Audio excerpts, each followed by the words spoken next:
Hi, I'm Ginger Johnson. I'm the author of The Splintered Light, which was published by Bloomsbury in 2018. I'd like to share the first chapter with you.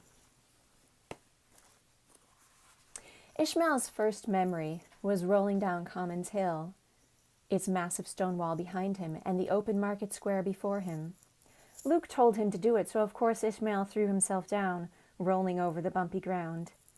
He saw sky, then ground, then sky and ground, brightness and darkness, faster and faster, until everything merged into one great wheel. Pure joy bubbled out of him, and he squealed, tumbling down the hill. He closed his eyes to the strange brightness and the curious darkness, and lost track of which way was up and which way was down, until he felt himself being yanked sideways by a reproachful hand and a switch that whipped the joy right out of him. Ever after, Commons Hill was linked in his memory with rebuke rather than wonder, and he never rolled down the hill again. He had no reason to go there anyway. No reason, that is, until many years later, after Luke had been gone for some time. Commons Hill was not particularly common, nor was it much of a hill. Its gentle slope rose up at the edge of a market square that wasn't quite square, in a town that hunkered down in a barren landscape. The stone wall with its large wooden gate circled the crown of the hill, but few people knew what lay concealed behind it. On the outskirts of this town was a small farm, a bland and barren patch of dirt with some stubborn and stringy weeds, a few decrepit and misshapen trees, and a shriveled and fading trickle of water aspiring to be a stream. Each gray dawn greeted a gray sagging cottage, a gray ramshackle barn, and a gray kitchen garden cut into the gray turf with row upon row of untended gray vegetables. This was Ishmael's home.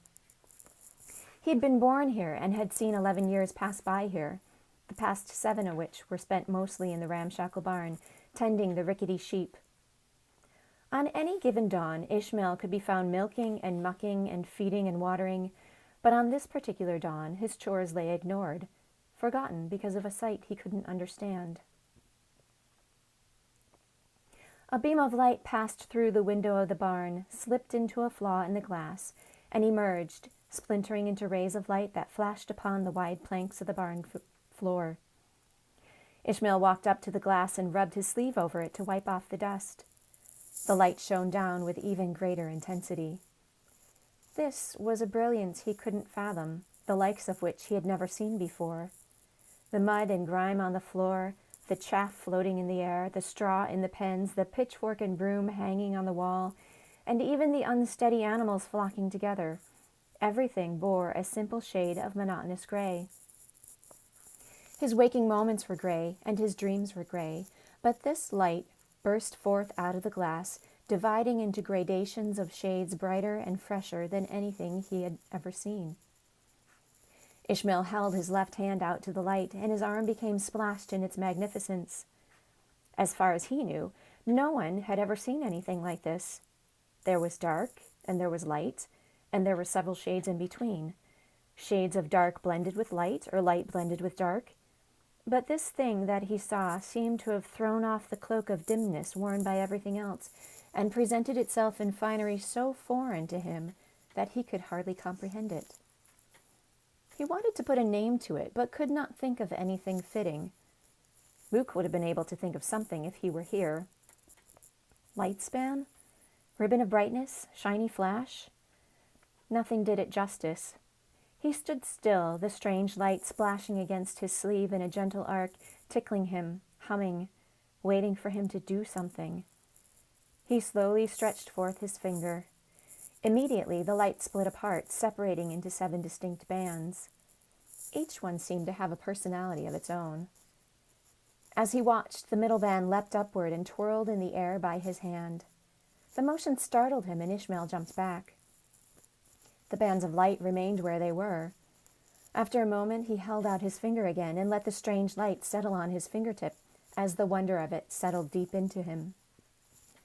The band was heavy, and try as he might, he couldn't hold it for long. His arm fell, and the light landed on the tip of his boot, seeping into the felted wool. The boy knelt down and held his finger near his boot, waiting for the light to rise up to meet him, but it didn't. He rubbed at it, scraping the wool with his thumbnail, but nothing happened. There it stayed. He turned back toward the window. The bands still hovered in the light. He studied them, noticing how one flowed into the next. They were both substantial and insubstantial at the same time. They were dense, but lighter than air. He could see the light, but at the same time he could see through it to what was on the other side. Looking at it gave him a strange feeling in the pit of his stomach. It had been so long since he had had this feeling that he hardly recognized what it was. Joy.